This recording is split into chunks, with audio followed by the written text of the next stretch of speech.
നോക്കാം. പ്രോഗ്രാമിംഗ് രീതി, ഡാറ്റകൾ ചോർത്തുന്നതിനെ കുറിച്ച് ഒക്കെ ഉണ്ടായ സംഭവങ്ങൾ. അപ്പോൾ ഇനി ഒബ്ജക്റ്റ് ഓറിയന്റഡ് പ്രോഗ്രാമിംഗ് എന്താണെന്ന് നോക്കാം. ഒബ്ജക്റ്റ് ഓറിയന്റഡ് പ്രോഗ്രാമിങ്ങിൽ ഫംഗ്ഷനേക്കാൾ പ്രാധാന്യം ഇതിലുള്ളത്. C++, ജാവ, C# തുടങ്ങിയ പ്രോഗ്രാമിംഗ് ലാംഗ്വേജുകൾ ഒബ്ജക്റ്റ് ഓറിയന്റഡ് പ്രോഗ്രാമിംഗ് ലാംഗ്വേജിന് ഉദാഹരണങ്ങളാണ്. ഇനി നമുക്ക് പ്രൊസീജിയറൽ ലാംഗ്വേജും ഒബ്ജക്റ്റ് ഓറിയന്റഡ് പ്രോഗ്രാമിംഗ് ലാംഗ്വേജും തമ്മിലുള്ള വ്യത്യാസങ്ങൾ പരിശോധിക്കാം. പ്രൊസീജിയറലിൽ ഡാറ്റയ്ക്ക് പ്രാധാന്യം കുറവാണ്, എന്നാൽ ഓപ്സിലാകട്ടെ ഡാറ്റയ്ക്കാണ് പ്രാധാന്യം. രണ്ടാമത്, പ്രൊസീജിയറിനാണ് കൂടുതൽ പ്രാധാന്യം. പ്രൊസീജിയർ എന്നാൽ ഫംഗ്ഷനാണ്.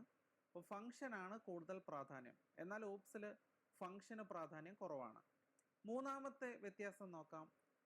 പ്രൊസീജിയറിൽ പുതിയ ഡാറ്റ ടൈപ്പുകൾ ഉണ്ടാക്കാൻ ബുദ്ധിമുട്ടാണ്, എന്നാൽ ഓപ്സിൽ അത് താരതമ്യേന വളരെ ഈസിയാണ്.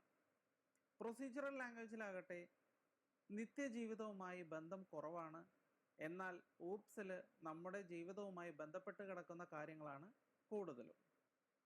ഇനി basic concepts of OOP. Object oriented programming സ്ട്രക്ചറിൻ്റെ പ്രധാനപ്പെട്ട കോൺസെപ്റ്റ്സ് നമുക്കൊന്ന് നോക്കാം. 1. Object. 2. Class. 3. Data abstraction. 4. Data encapsulation. 5. Polymorphism.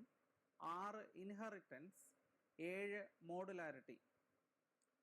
ഈ 7 എണ്ണമാണ് പ്രധാന കോൺസെപ്റ്റുകൾ. ഇതൊന്നും കേട്ട് പേടിക്കേണ്ട കാര്യമില്ല. ഇത് വളരെ ഈസിയാണ്. വളരെ സിമ്പിൾ എക്സാമ്പിൾ സഹിതം ഞാനിത് വിശദമാക്കി തരാം. അടുത്തതായി നമുക്ക് ക്ലാസും ഒബ്ജക്റ്റും